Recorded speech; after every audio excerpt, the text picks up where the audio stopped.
पायलटने declare केलं की we are going to land आणि there is a emergency. Windshield विमानाची निघणं हे खूप रिस्की असतं, कारण ते प्रेशराइज प्लेन असतं आणि त्याच्यातून जोरात जर हवा बाहेर पडली तर त्याच्याबरोबर पायलट पण फेकला जाऊ शकतो आणि बाकीचे माणसं पण फेकले जाऊ शकतात.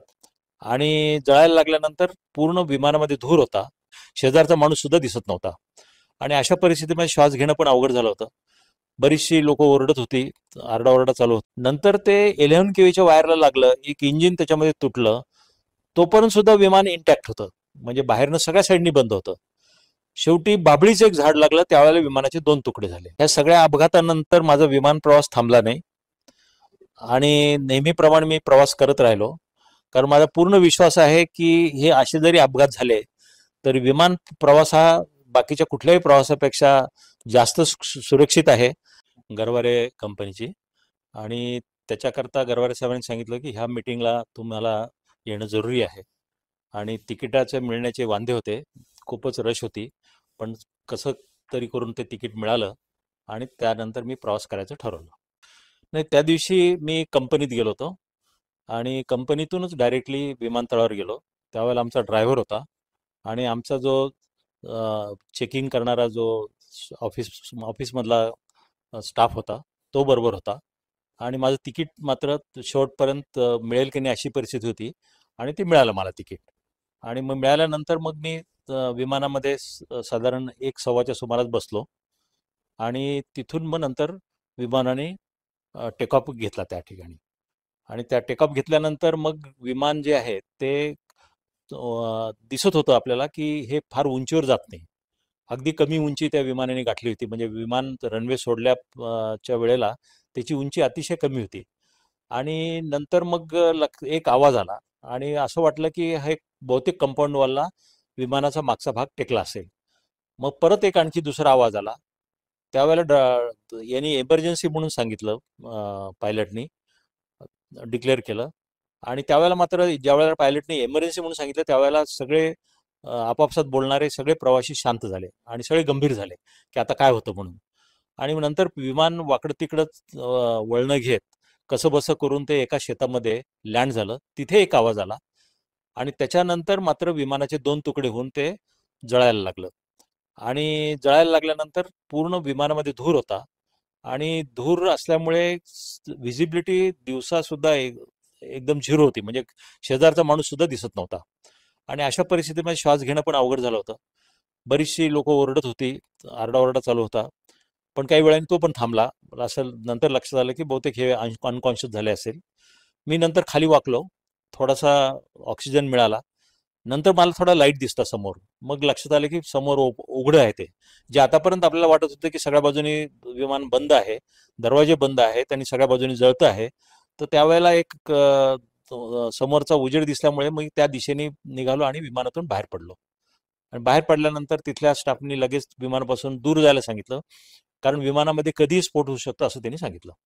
आणि त्यानंतर मी साधारण 50-60 फुटावर जाऊन उभं राहिलो आणि त्यावेळेला मात्र मोठे 2 स्फोट झाले आणि तेव्हा लक्षात आलं की सगळं विमान पूर्ण जळून खाक झालं होतं. ती परिस्थिती अशी होती की त्यावेळेला ज्यावेळेला मी विमानात होतो त्यावेळेला असं वाटलं की आता आपलं संपलं सगळं, कारण आता सगळ्या बाजूने विमान जळतं आहे, धूर आहे आतमध्ये आणि याच्यामध्ये विमानामध्ये जेवढे लोक आहेत त्यांना काही आता याच्यातून बाहेर पडण्याचा मार्ग नाही.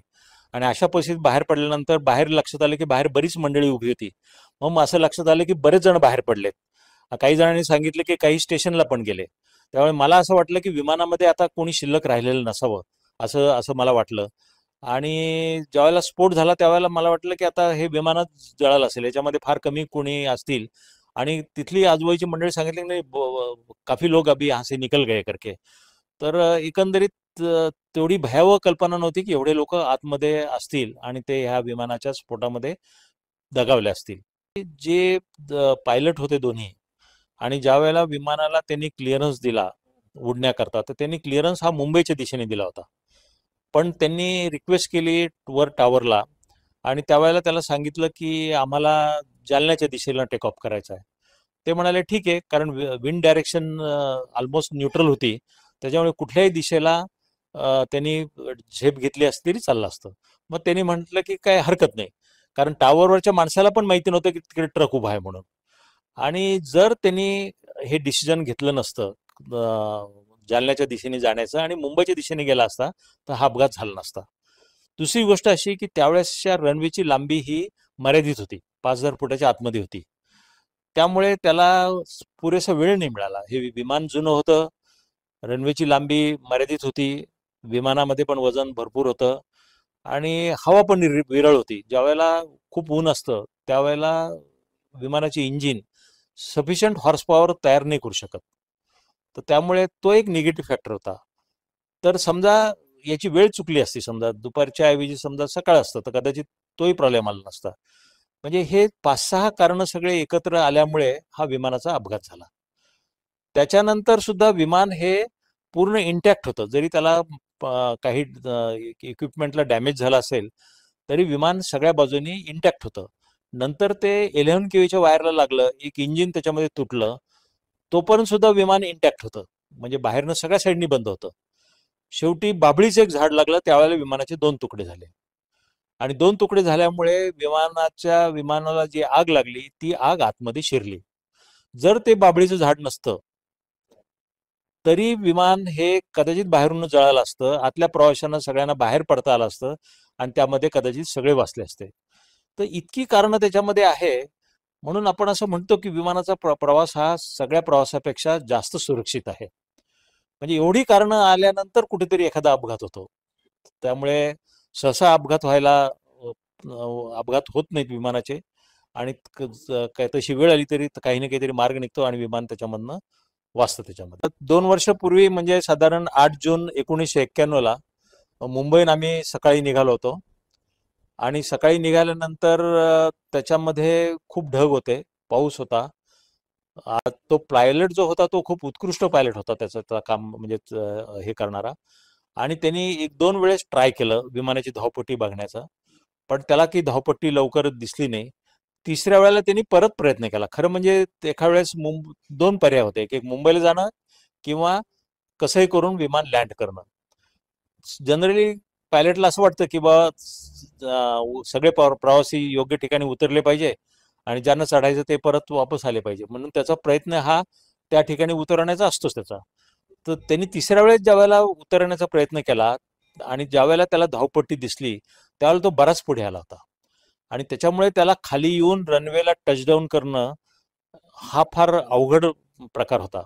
तरी त्यांनी ते केलं आणि विमानाच्या धावपट्टीच्या जवळपास सेंटरच्या अलीकडे थोडंसं त्याला त्यांनी ते टचडाऊन केलं आणि त्याला थांबायला फार कमी धावपट्टी उरली. म्हणजे मी बघितलं की विमानाचे ब्रेक आणि इंजिनचं ब्रेक इतकं त्यांनी जोरात दाबलं की ते अक्षरशः जाणवत होतं की काहीतरी खूपच जोरात आहे. आणि तरी ते धावपट्टी सोडून पुढचा जो कच्चा भाग होता त्या कच्च्या भागातून ते चाकं तसेच चालत गेले आणि कंपाऊंड वॉलच्या 5-1 फूट अलीकडे जाऊन ते विमान चिखलामध्ये रुतलं. ते खरं म्हणजे तो टच अँड गो होतं. जर समजा त्या 5 फुटामध्ये समजा ते कंपाऊंड वॉलला धडकलं असतं आणि तिथे त्याचा स्फोट झाला असता, पेटलं असतं, तरी पण त्यावेळेला सुद्धा मोठा अपघात होऊ शकला असता. मी असं म्हणेल की नशिबानेच सगळे प्रवासी त्यावेळेला वाचले आणि ते विमान तसंच राहिलं आणि ते बरेच दिवस असं ते फसून होतं. त्याला नंतर काढायला पण बराच त्रास झाला. आम्हाला उतरायलाही त्रास झाला. फायर ब्रिगेडची शिडी लावून आम्ही कसंबसं उतरलो त्याच्यामधून आणि बाहेर पडलो. आणखी तिसरा जो होता तो मी संभाजीनगरवरनं दिल्लीला चाललो होतो. त्यावेळेस विमान संभाजीनगर, उदयपूर, जयपूर आणि दिल्ली अशा प्रकारे ते जायचं आणि विमानाने टेक ऑफ घेतल्या घेतल्या त्यांनी पायलटने डिक्लेअर केलं की we are going to land आणि देर इज अ एमर्जन्सी आणि त्यांनी लगेच वळवलं आणि परत लँड केलं. नंतर खाली आल्यानंतर लक्षात आलं की त्याची विंडशील्ड निघाली होती त्याची आणि विंडशील्ड विमानाची निघणं हे खूप रिस्की असतं, कारण ते प्रेशराईज प्लेन असतं आणि त्याच्यातून जोरात जर हवा बाहेर पडली तर त्याच्याबरोबर पायलट पण फेकला जाऊ शकतो आणि बाकीचे माणसं पण फेकले जाऊ शकतात. पण त्यांनी ते प्रसंगावधान दाखवून ताबडतोब लँड केलं आणि दुसऱ्या दिवशी कसं बसं ते तिथून दिल्लीला निघालं. ह्या सगळ्या अपघातानंतर माझा विमान प्रवास थांबला नाही आणि नेहमीप्रमाणे मी प्रवास करत राहिलो. कारण माझा पूर्ण विश्वास आहे की हे असे जरी अपघात झाले तरी विमान प्रवास हा बाकीच्या कुठल्याही प्रवासापेक्षा जास्त सुरक्षित आहे. एखाद्याच्या बाबतीमध्ये अशा घटना वारंवार झाल्या म्हणजे पुढची घडेलच याची गॅरंटी नाही आहे. विमानाचे अपघात दिवसेंदिवस कमी कमी होत चालले, कारण विमानामध्ये अधिकाधिक सुरक्षितता निर्माण होत गेल्या. पाठीमागच्या अनुभवावरनं अतिशय चांगल्या प्रकारची यंत्रणा कार्यान्वित व्हायला लागली.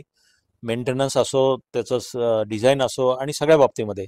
तर कालचं बघितल्यानंतर लक्षात आलं की विमान हे पूर्ण त्यांनी उंची घेतली.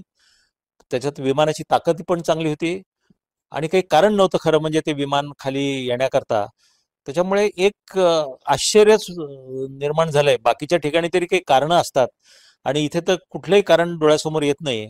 आणि अशा प्रकारे असं कुठलंही लक्षात न येणारं कारण ह्या विमानाच्या बाबतीमध्ये घडावं आणि त्याच्यामध्ये एवढ्या लोकांचा 300च्या जवळपास लोकांचा मृत्यू व्हावा, ही खूपच दुर्दैवी घटना आहे. मला असं वाटतं की अशा प्रकारच्या घटना ह्या सहसा घडणार नाहीत. पण हे मी असं म्हणेल की अ, ही खूपच अशक्यातली अशक्य घटना ही काल घडली आणि ज्या कोणी प्रवाशांचं सगळ्यांचं स्वप्न भंग झालं, त्याच्यावर दुःख वाटणं हे साहजिकच आहे. पण मला असं वाटतं की कंपन्या याच्यामधून शिकतील आणि याच्या पुढचा प्रवास हे अधिक सुरक्षित करतील आणि त्याच्यामुळे प्रवास करणाऱ्या माणसाला मनामध्ये कुठल्याही प्रकारची भीती राहणार नाही, अशी परिस्थिती परत निर्माण होईल असं मला वाटतं.